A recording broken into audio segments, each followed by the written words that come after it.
They said you were too emotional, too reactive, too eager to prove your side of the story. And in that moment, you did what anyone would do. You explained, you defended, you tried to be understood, but deep down, something cracked. Because no matter how right you were, you still felt smaller, like you had to earn back your place. Like your truth needed permission. That moment stayed with you, quiet, heavy, shameful. Here's what no one told you.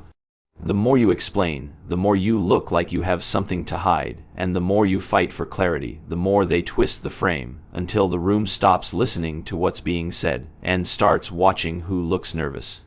That's where it flips, not with facts, but with silence, because silence, when it holds power, doesn't ask for approval. It commands it. So if you've ever walked away from a conversation and felt like you lost something, not your argument, but your control, then you're exactly where you need to be, and this is exactly where it begins. You've probably done this 100 times. Someone questions your motives, your tone, your past, and almost instantly your heart races.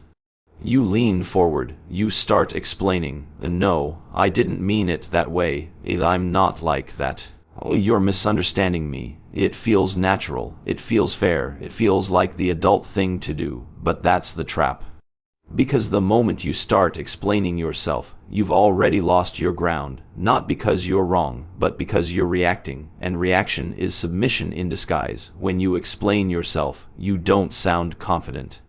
You sound like you're trying to be liked, trying to be rescued, trying to soften the blow of someone else's judgment. And people sense that. They may not say it out loud, but they register it, like the scent of fear in a room.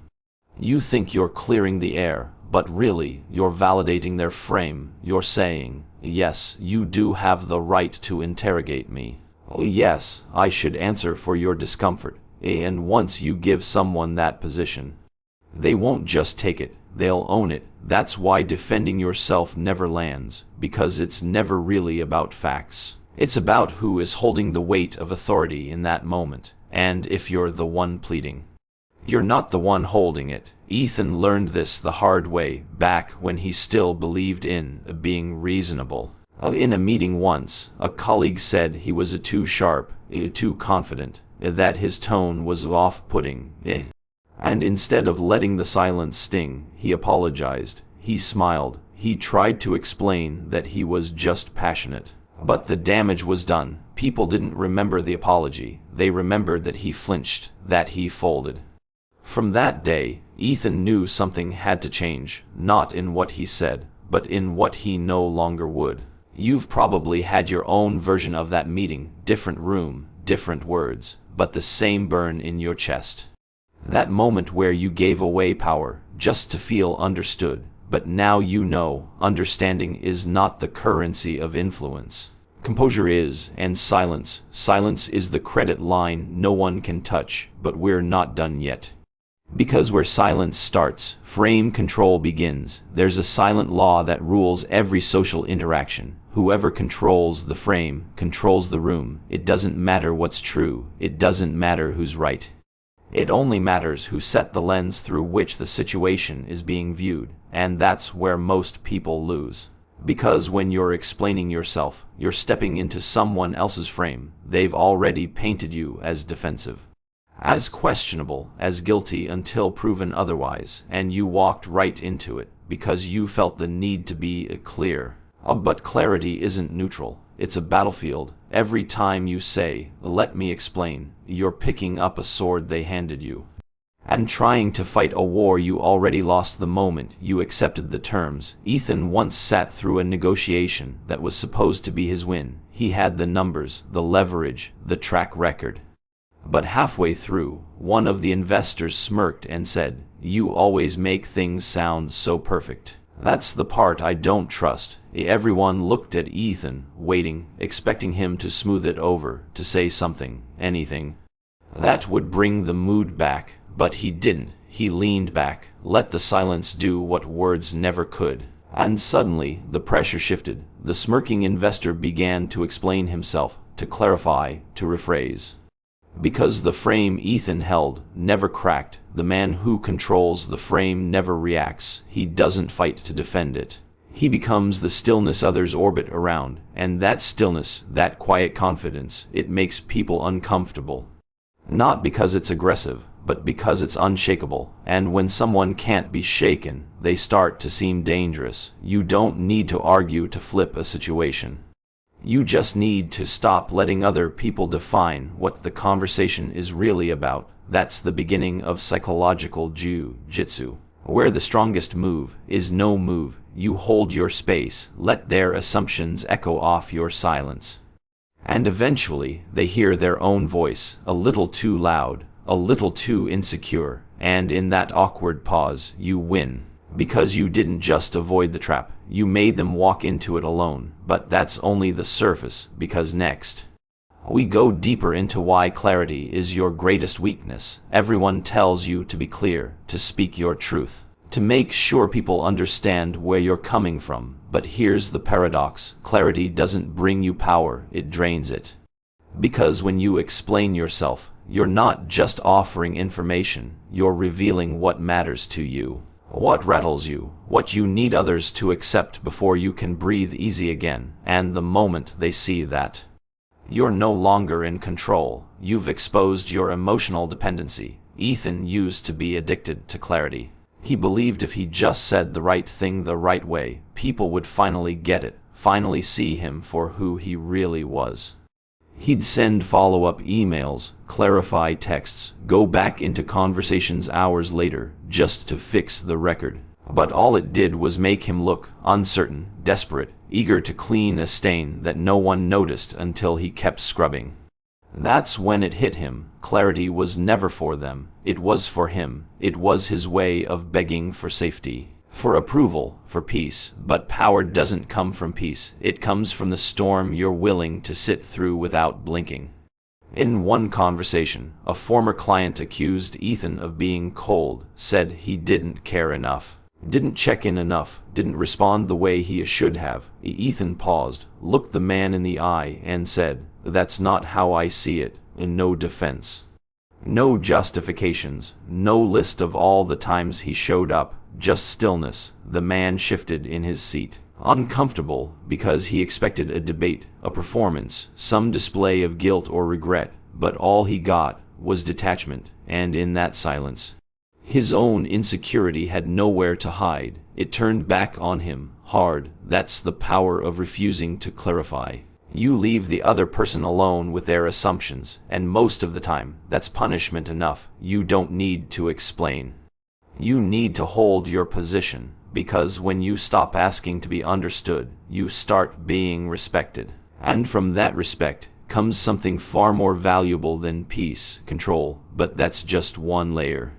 Because silence isn't just about not reacting, it's about projecting something more, and that's what we unlock next. Most people think silence is empty, a lack of words, a passive response. But true silence, the kind that makes people nervous, is not passive at all. It's presence, it's weight, it's pressure without sound. When you don't react, people are forced to react to your stillness. They start filling in the blanks, guessing, doubting, projecting, and those projections, they're almost always louder than anything you could have said. Ethan learned this during a board meeting. A competitor across the table made a subtle jab, something about a people who take shortcuts to the top. It was meant to sting, to provoke, to make him lean forward. But Ethan didn't flinch. He didn't smile, didn't blink. He just held the moment, like it was his, and the room felt it. The man who threw the jab started to shift. His confidence cracked.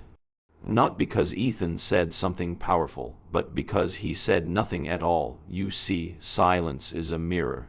It reflects back what the other person brought into the space. If they came with calm, they'll feel seen. If they came with venom, they'll taste it themselves. But the silence has to be earned. It has to come from a place of groundedness. If you're quiet but tense, they'll sense fear. But if you're still and composed, they'll sense something else entirely, dominance. That's what Ethan cultivated over time, a stillness that wasn't about being shy or passive. It was about choosing not to play the game, because when you refuse to play, you become the game, and that changes everything. Now people don't just watch what you say, they start watching what you don't say. They read your posture, your gaze, the space you leave unfilled, and in that space, they reveal themselves. They talk too much, they laugh too loud. They scramble to recover from an insult you never acknowledged, because silence, real silence, isn't retreat. It's psychological pressure, a tension they can't resolve, and eventually they crack, not because you attacked, but because they exhausted themselves trying to break your composure. That's when silence stops being absence and becomes presence. A force, a reputation, but we're only halfway, because once you've mastered silence, it's time to flip the blade. There's a moment when silence isn't enough, not because it's weak, but because the attack keeps coming. Again and again, prodding, testing, hoping you'll finally crack. That's when you don't just hold your ground, you pivot. You let them fall on their own momentum. Ethan once walked into a high-stakes dinner. A former rival, Thomas, was seated at the table, and from the first toast, the man was poking. You still doing that thing where you talk like you're the smartest guy in the room? Light laughter from a few corners. Eyes on Ethan, waiting. Ethan didn't bristle. He didn't smirk. He just tilted his head slightly and said, "Oh, strange how confidence makes people so uncomfortable." That was it. No heat, no escalation, just a sentence, wrapped in velvet steel, and the table shifted, not because he attacked, but because he redefined the moment. That's the turn of the blade. You don't parry, you don't swing, you let their force meet your calm, and then you tilt the frame. Someone calls you arrogant. Funny, that word usually comes up when I stop doing what others expect. Someone says you're manipulative. Only people who don't want to be influenced say that. You don't fight the label, you expose their insecurity. You let their words become a mirror, and what they see isn't you, it's them, because people don't lash out from power. They lash out from fear, from feeling outmatched, from knowing they can't reach you, and when you acknowledge their jab with a calm redirect, you force them to sit in that discomfort. They expected a tug of war, but you dropped the rope. And now they're talking to themselves. The room watches them fumble, clarify, backtrack, try to laugh it off. But it's too late, because you never took the bait. You never tried to win the argument. You just let it fold itself. That's how Ethan became untouchable, not by being feared, but by being unshakable, by using their energy against them, until the only one who looks reactive is the one who started it. And next, we go even deeper into the difference between reputation and aura, and why one fades, but the other dominates without speaking. People spend their whole lives chasing a good reputation, to be liked, respected, safe, but a good reputation isn't powerful, it's fragile. It depends on approval, it shifts with opinion, it demands constant maintenance. What you need is not a good reputation. You need a strong one. Ethan learned that difference the hard way in his early years. He worked to be the nice guy, the dependable one, the one who returned calls, answered criticism politely, explained himself endlessly, and people smiled to his face. But behind closed doors, they didn't fear underestimating him. They felt they could bend him, push him, guilt him, because being liked made him predictable. Then came the shift. After a public fallout where he refused to explain himself, Ethan didn't chase forgiveness. He didn't clarify the story. He didn't correct the rumors. He went silent. And something strange happened. People didn't talk less. They talked more, but not about what he did. About what he might do, what he might know, why he didn't speak. His presence became a question mark, and that question became power. That's the difference. A good reputation means people assume you're safe. A strong reputation means people hesitate before crossing you. They don't know where your line is, and that unknown is intimidating. You don't get there by defending yourself. You get there by not needing to. It's not about being cold. It's about being composed. Measured, quietly dangerous, because strength doesn't come from volume. It comes from restraint, from the ability to choose stillness even when provoked. The man who is always explaining, always correcting, always clearing the record, that man is asking for permission. But the man who doesn't flinch, he owns the room, not through charm, but through gravity. You've seen it before. That person who walks in and says almost nothing, but every eye tracks their movement. Every word lands heavy. That's not popularity, that's presence, and presence is earned through silence that isn't scared. Through calm that doesn't ask for validation, through a reputation not built on how loved you are, but how cautious people become around you. That's what Ethan became, not a man people praised, but one they didn't test twice, and in the next chapter, you'll see exactly how to use that caution to turn even accusations into emotional judo. It always starts the same way. A sly comment, a passive jab, a post that's just vague enough to deny. They're baiting you, waiting for you to rise. Waiting for the emotional reply that proves their power. Most people take the bait. They defend, they explain. They pour energy into clearing up someone else's mess, but the strategist, he lets the fire burn itself out, and then, if needed, he redirects, not with defense, with precision, with control. Ethan saw this in the digital arena more than anywhere. Comments flooded under one of his talks. Some accused him of being toxic, manipulative, ego-driven. He didn't reply with paragraphs. He didn't post a story explaining his heart. He posted a single line. People always call you dangerous when they can't control you. And the thread collapsed, not because it changed their minds, but because it shifted the frame. Now the accuser looked weak, emotional, like someone hurt by their own inability to dominate. That's emotional judo. You take their force and flip it without lifting your voice. Here's how it works. Silence is your default. It unsettles. It breaks the rhythm. It makes people talk to themselves, not you. But when you do speak, it's never in self-defense. It's in redirection. It's surgical. Someone says, "You're full of yourself." You say, "A confidence tends to upset the insecure."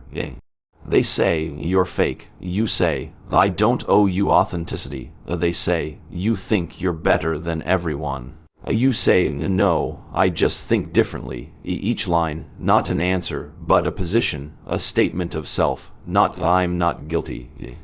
But you can't reach me. That's what breaks people, not aggression, but your refusal to meet them where they're comfortable. Because while they're swinging wildly, you're standing still, letting them overexpose, letting them unravel. And when they do, everyone sees it, not because you pointed, but because you never blinked. In the next step, you'll learn how this presence, this controlled detachment, turns silence into something even more dangerous. Aura isn't a look. It's not about your clothes, your voice, or even your posture. Aura is what happens when people feel your silence before you speak. It's the tension in the room that shifts when you walk in, the pause people take before addressing you. The fact that when you say little, they still remember everything. Ethan didn't build his aura by talking. He built it by deciding who he would never be again. Not the man chasing clarity, not the man defending every move.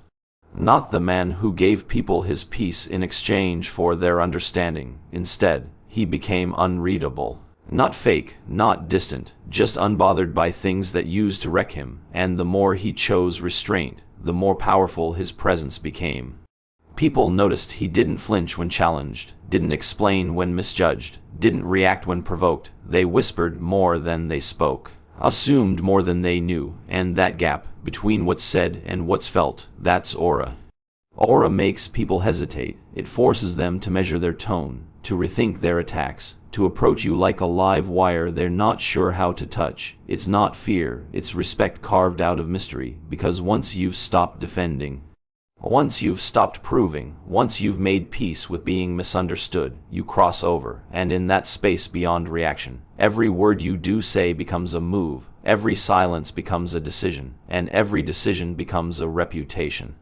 That's why Ethan's name started carrying weight, not because of his content, but because of his calm. His stillness, his refusal to be moved by noise. Aura isn't built overnight. It's built by stacking 1,000 quiet refusals, the refusal to argue, to explain, to clarify, to validate. Each time you let the insult pass, let the jab echo, let the silence hold, you lay another brick in the fortress. Until one day, people stop testing you, not because you threatened them, but because they know.